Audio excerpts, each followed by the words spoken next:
My name is Rick Hatmaker of CHROMiX, and I'm being joined by Pat Herold of our technical support department as well. In a moment, I'll introduce Jim Luttrell of X-Rite. He will be our primary presenter today.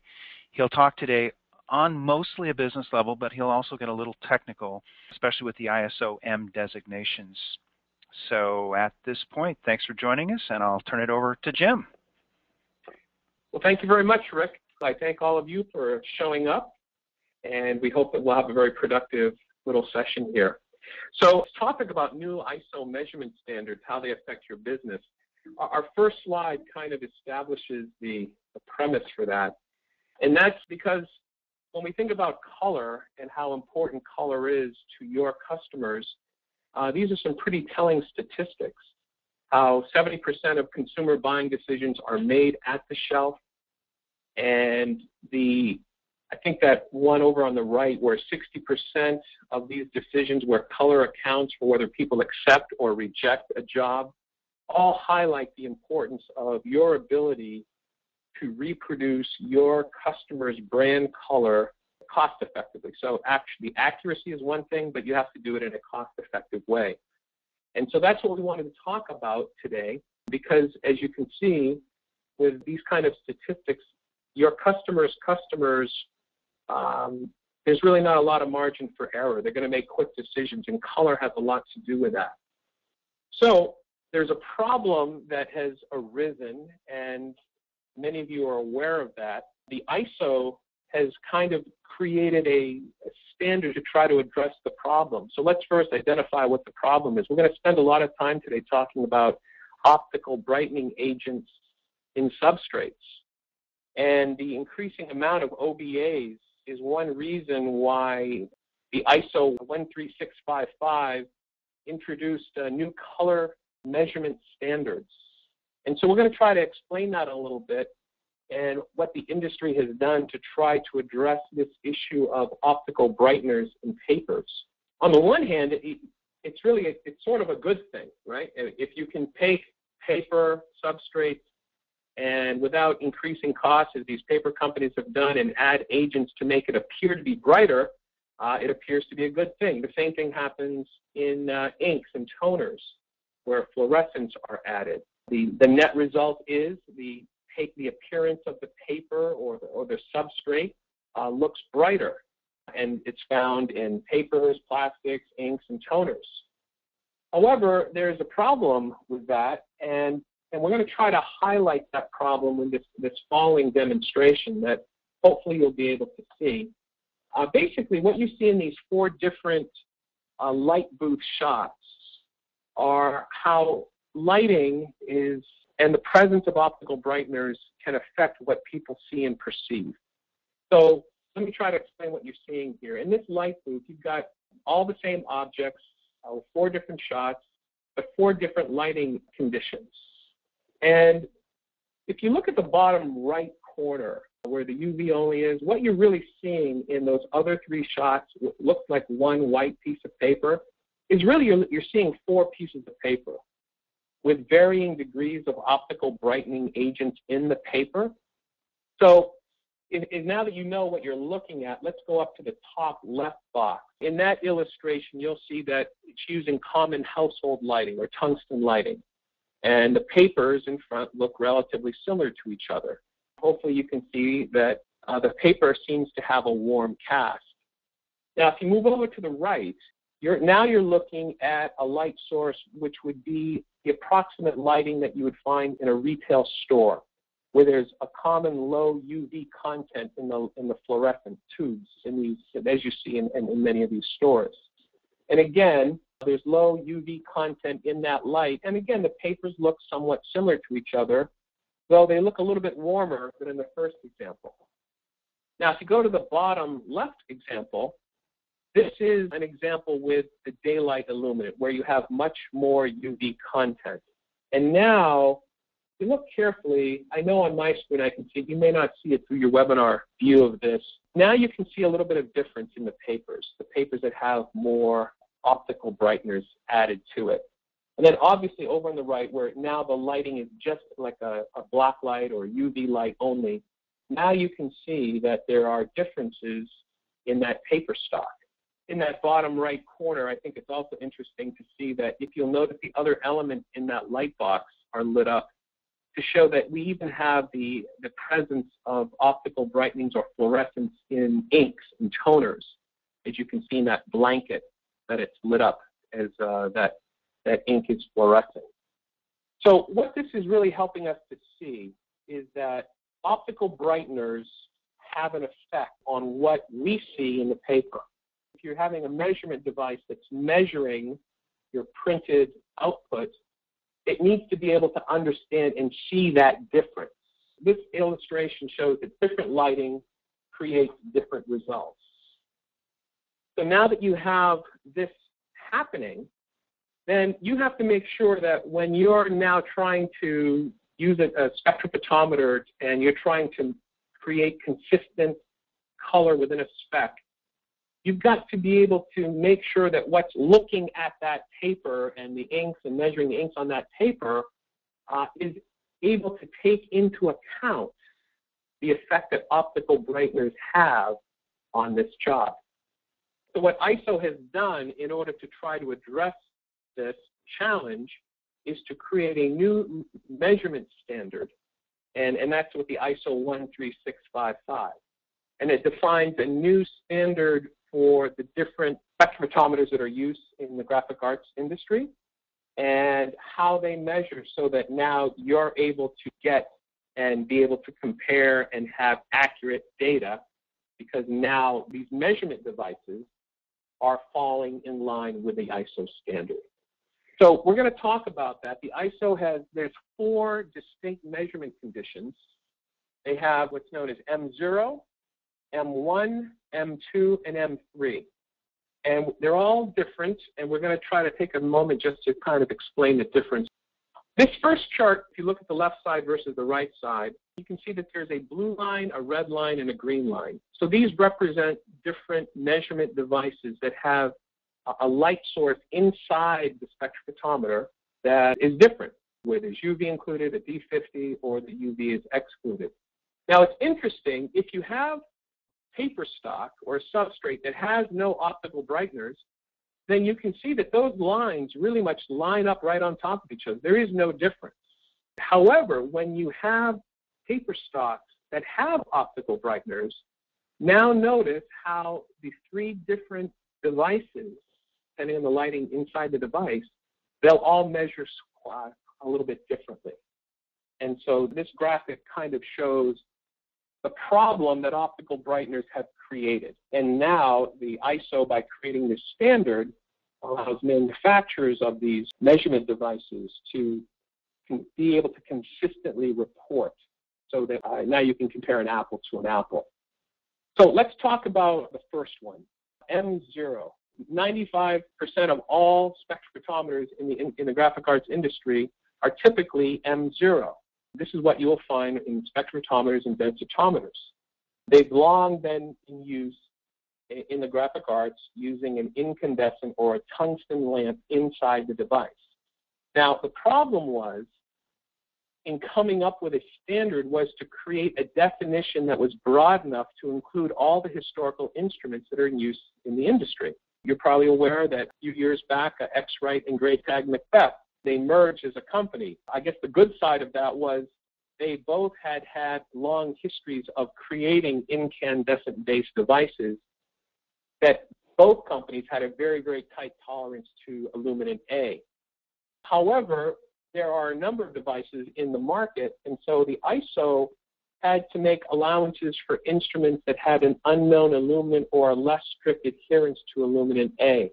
So because of the broad nature of M0, this standard does not define the UV content. And that's why an M0 device or instrument is not really recommended by ISO 13655 to measure papers or inks that fluoresce. Now, from a practical standpoint, most of us have been using M0 instruments for this purpose for many years. And obviously there are workarounds to that.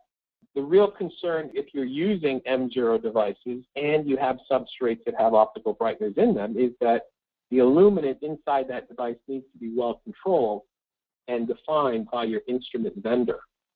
So that's kind of what the ISO recommends as best practices. If you have an M0 device, you want to make sure that the instrument manufacturer has a tight tolerance to the illuminant A. And if you don't have an M1 device for measuring papers with OBAs, you want to make sure that you're using devices of the same manufacturer so that you can get a close to each other measurement. So the basic recommendation here is that anytime you're exchanging data, make sure that you're communicating not just the numbers, but the conditions and the methods that you're using to obtain those values. So that's the situation with M0, and where the ISO is kind of moving people to a new standard, which is the M1 standard. And in M1, there are two parts to M1. There's M1 Part 1, and there's also M1 Part 2. And basically, what they're trying to help the industry to accept in this standard is that the light hitting the paper inside that instrument should match D50. And that's what makes the difference between an M1 measurement device. Because there's a tighter tolerance in Part 1 of M1, you're able to use that device to deal with stocks that have optical brighteners and inks or toners that may fluoresce. Now, M1 Part 2 is simply focused on paper. M1 Part 2 is a little less strict. This says that an instrument that provides a way to compensate for the required amount of UV in the D50 can be used to measure papers, but not the fluorescent inks or toners. Basically, M1 Part 2 is just a less tight to the requirement of M1 Part 1. So, as it works in a practical sense, whether you're using M1 Part 1 or Part 2, both of those measurement conditions are tied to a lighting standard, which is the ISO 3664. Does your viewing booth conform to that new ISO standard, 3664? And are your observations in the booth with the optical brightening paper also shown in the measurement data? So you want to see this consistency, and this is where it affects your business. If you have that consistency and you're printing to ISO standards, then your lighting condition and your measurement condition are in line with the latest ISO standards, and then you're in a better position to resolve the difficulties that are caused by optical brighteners in the stocks and in the toners. Now, the third measurement standard that ISO defines is the M2. These are devices that cut the UV or filter it out. If you purchased in times past an i1 Pro, you would decide whether you want it with or without, like a UV cut device. And manufacturers have been requested to supply UV cut instruments for process control purposes. The problem was, before this ISO standard, that there was no standard of how much UV was cut. One manufacturer might provide a different amount of UV exclusion than another manufacturer. Some would have a sharper cut, while some would have more of a sloping cutoff. But now with the new edition of ISO 13655, the UV cut is defined. And as you would expect, all X-Rite products meet the new M2 definition in their devices. Now the fourth and final measurement standard is the M3. This has to do with polarization. And typically this is used in cases where the surface that you're measuring may cause a reflection, like let's say, for example, in a can. There's different philosophies about this, but the idea was that they could use a polarizer to, in effect, filter out some of that reflection to be able to make accurate data. The problem was that prior to this new ISO standard, there was no definition of what had to be filtered and polarized. So now the polarization is defined, and it really combines the requirements for UV cut that's sort of defined back in the M2. So as we see in this following slide, we're trying to give you an overview of it. As you go across the top, there are four different standards: M0, M1, then there's a Part 1, Part 2, then there's M2, and M3. If you're dealing with paper stock and your toner or ink that have fluorescence or optical brightening agents, then you need to use M1 Part 1. If you're only concerned about the paper, then you can use an M1 Part 1 or Part 2. If you're dealing with stocks that don't have any optical brightening agents, as that one graph showed, you can use M0, M1, or M2 devices. They'll all measure accurately. If you want to completely cut them, a UV cut, that would be an M2 device, and then M3 is for when you have reflections. The most important piece of information is that last line, and that is that if you're going to exchange data, you want to make sure that your measurement devices agree before doing that. Now, a lot of people have wondered, well, when will this new standard be fully adopted by the industry? As we stated earlier, right now, the de facto devices in most places is M0.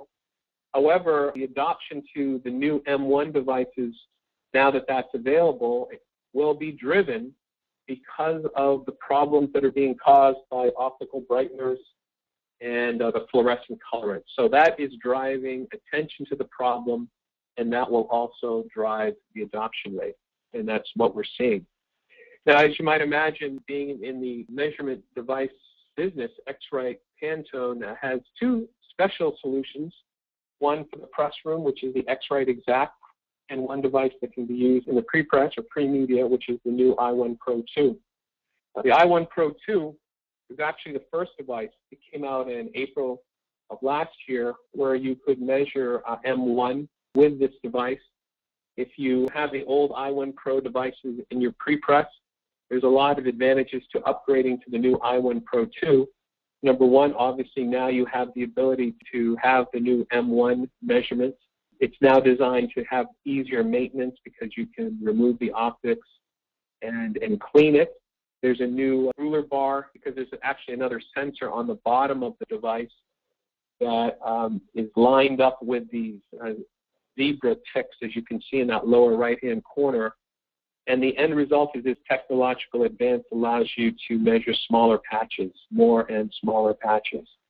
Also, the advantage is in the lower left corner, you can see that for your users that are actually doing these hand scans, there's a lighting LED indicator letting them know that they're doing it correctly in capturing this information. So this is a completely new design. It won some design awards and is now replaced the old i1 Pro. So you can talk to the folks at CHROMiX about upgrading this device. Something that we have for the press room is the new X-Rite Exact. It's an ideal device, a complete upgrade from our previous technology. It's kind of a ground-up design where now you have taking the best of our legacy optics and being able to combine all of this with a new touchscreen and new chassis and basically be the latest and greatest in order to help printers be able to quickly and efficiently get their color measurements. It uses the latest spectral technology. Another great thing about it is it's XRGA compliant, so you have a tighter model-to-model agreement between the devices, which is important where you have multiple devices in your enterprise. One of the great things that customers are talking to us about is this touch and swipe technology, kind of similar to what you would see in an iPhone. This allows for the users, the pressmen, to be able to have a much easier use of the device. While the machine is quite robust and can do a lot of different functions, you can create unique passwords so that a pressman can only have access or visibility to the things that are relevant to what he does. The touch and swipe technology is a great ease of use in the press room. It supports, obviously, what we talked about earlier, all the new ISO standards. And it's really the only device that can support both M1 Part 1 and M1 Part 2. That's also one of the big differentiator in this device. You notice it says that there's an integrated white tile calibration. If you notice in that bottom photo, as the user's pushing it down, there's like a little shoe that's moving away from the circle where the optics are going to read the press sheet. So that's actually the calibration tile. So it's always there. You don't have to go looking around the press room to find out where the calibration tile is. It's built in. It pulls away, actually, whenever you're making the measurement. You have accuracy and auto calibration. So all of these things have been designed into this new device. Now, one of the things that CHROMiX can assist you with is that if you have a current densitometer or spectrophotometer, that can be worth up to $1,000. So the way that would work is you would purchase your device through CHROMiX, and then you could make your claim online with an X-Rite trade-in site. And with that, you would then get a separate cash or check back from X-Rite. So however you would transact with CHROMiX, if you have a qualifying device, you could trade that in and it would be up to $1,000. So many customers are taking advantage of that. Again, as we said, the big advantage of the Exact, the touch and swipe color display, there's a feature in here where you can use best match. So it helps to keep these ink colors on target before these color shifts are visible. It's very helpful to the pressman, that feature. So if you want to think of it in terms of different apps, depending on the different needs, there are different functions that can be added to the device because of the way that the software within the device has been set up. And in addition to that, you are no longer tethered to a computer because you can get the optional function of bringing Bluetooth with the device. So now you're not tethered to a computer. It also allows you to do G7, storing these things inside is one of those different apps, if you will. The real net of it all is it allows for increased productivity in the press room. Now, the Exact is not just a standalone measurement device. It's part of a bigger ecosystem. There's two software programs that go along with Exact. One is Net Profiler, which allows your device through the internet to be able to profile and to make sure that your device is running according to spec. So by doing this remote check through Net Profiler, you're able to have either a local or global instrument management, understanding just where these devices are, detect any problems, and provide real-time monitoring. The other piece of software that you can get with the Exact is Color IQC prints. If you just are making measurements, you have data, but the ability to create reports and take that data and glean something from that through reporting is where Color IQC print has the advantage. Again, the Exact is part of a bigger ecosystem that includes software, in this case, Net Profiler and Color IQC print. So these are the new tools that X-Rite has created to assist with the problems that have been created by optical brighteners. We hope that this overview with what is happening with the ISO standards and this explanation has been useful to you. If you have any questions, we're happy to try to address them. I think, Rick, you and Pat are available. Jim, this is Pat. I have a question for you, actually. Okay. The covers M1 Part 2 as well as M1 Part 1. It seems to me that if your device works with M1 Part 1, that it has all you need. Why would you need to have both of those covered? Well, you're right. The Exact covers both. Some devices that are being touted as M1 capability are actually only satisfy the M1 Part 2. So that's why that distinction is made. Okay, so the Exact does cover M1 Part 1, which does all you need. Exactly, that's correct. Yeah. Okay. Now, one of the questions that we have here that's come in is, does CHROMiX still have the i1 Pro upgrade program in place? The answer is no, unfortunately. There was a limited window of upgradability at that earlier interval, and unfortunately it's really not available anymore. Talk to me offline, though. We could certainly work something out. X-Rite now promotes, and the primary handheld i1 instrument is the new i1 Pro 2. So, yeah, just talk to me offline. I'm sure we could work something out to help you out. Okay, very good. Here's a question. I have an i1 ISIS XL. So is that an M1 or an M0 device? I know it's not an M1 device because the only M1 devices that we have are now the i1 Pro 2 and the Exact. So I would assume that the ISIS is an M0 device. Pat, do you want to add anything to that? Sure. The ISIS can do UV cut or not UV cut. It's either an M0 or an M2 device. Okay. Although I don't know if the UV cut conforms fully to the M2 spec. Yeah, I'm not sure on that one either. If you want to come back to Pat, we can always get our technical support people and provide the answer on that. Sure. Okay. You know, CHROMiX, we're always available for technical support. Another question is, what densitometers or spec devices are available for trade-in?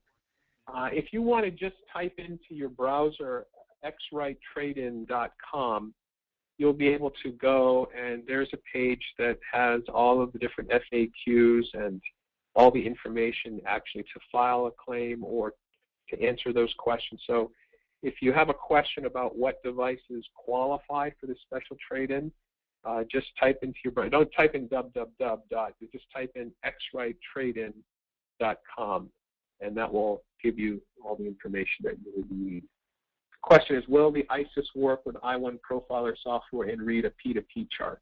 Oh, yes, absolutely. It does work right. with I1 Profiler software and can read P2P charts. The latest upgrade of the I1 Profiler software has a workflow that allows you to read the P2P charts directly from within the software. So yes. Okay, very good. The next question is, what is the price for just an I1 Pro 2 by itself, not in a bundle, and will it work properly with Profile Maker 5.0.1?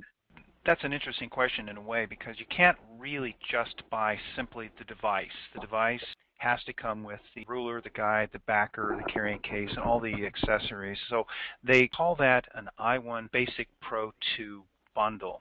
Okay, so just to be clear, although we refer to the I1 Pro 2, the way you buy it is through a bundle. So there's the I1 Basic Pro 2, the I1 Photo Pro 2, the I1 Publish Pro 2.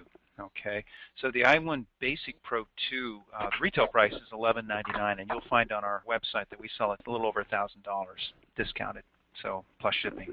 Okay, very good. Will the exact base model read G7? Yeah, that's one of the things about the exact. So it does have that in it. Will exact be upgradable to the M3 standard? Even though it sounds like 3 is higher than 1 or 0, it doesn't have that connotation. I guess if you're looking for if the exact will have a polarizer, it does have that in it, so that now you can have this ability. Question, will I1 Pro 2 work properly with Profile Maker? Pat, if you want to address that. Yeah, in as much as I1 Pro 2 is backwards compatible in that it acts like an original I1. I believe it works as in the UV included mode. You can use it with Profile Maker. It acts like an I1 rather than an I1 Pro 2. If I can follow up real quick, I think Marco asked a question if it will work with Profile Maker version 5.0.10, and the answer is yes. Well, it's more OS dependent than anything on that. Okay, in other great. words, make sure your operating system is compatible with the I1 Profiler system. You get into Mountain Lion, then the compatibility with Profile Maker is an issue. This is Pat again. If you could go a little bit longer about the M1 capability, because that's something that kind of excites me. Until now, we haven't had a real way to measure things. I don't think people fully understand the significance of it, that we can actually measure these substrates, measure these charts and patches using the same illuminant that most people will be viewing their prints under when they actually get viewed out in the real world. I think that's kind of exciting that you can be measuring with the same illuminant that you get, the D50 daylight that you see outside, and that's what makes these things more useful in the real world. Can you expand any more on that? Well, I think you hit it right on the head, Pat. It's one of the real differentiators. And because there's such a prevalence of that in the paper stocks, what typically has been happening is where a lot of printers have had difficulty is getting their proof and their actually printed piece to match. Sometimes if you don't have the optical brighteners, so how do you resolve all of this? So to actually have a measurement device that can read that and see it, as you said, so that what the measurement device is reading is the same, under the same lighting, hopefully that one slide kind of explained that, is that the way the lighting can completely affect what is seen. So if you're not using the same standard, then you're not really having an accurate reading. And so for now, finally, to have devices that actually meet the ISO standard is really quite an advancement in our industry, so that now you can have this ability. I would agree with you. It's a big advancement. It takes years for these standards to come together. We have people within our company, technical resources that work with the ISO organization, and so the creation of these standards has been long in coming, and getting it defined, and then having manufacturers create manufacture devices to these standards. So it is something to celebrate, and again, we're seeing right now a great adoption in that way, as many, many customers have migrated to the Exact. It's been available commercially since November, and so we're seeing that adoption happen right now. In fact, yesterday I was at a customer site, a packaging printer, not just in commercial print, packaging. As more and more printers are printing to the numbers and turning their operation into a manufacturing process as opposed to the art of, that depends on my pressman and his ability to move these keys around, but to actually print to numbers and creating a manufacturing process and having the instruments to be able to do it, you're able to turn jobs over. So that's where it gets back to where the theme started, how the new M standards can actually affect your business.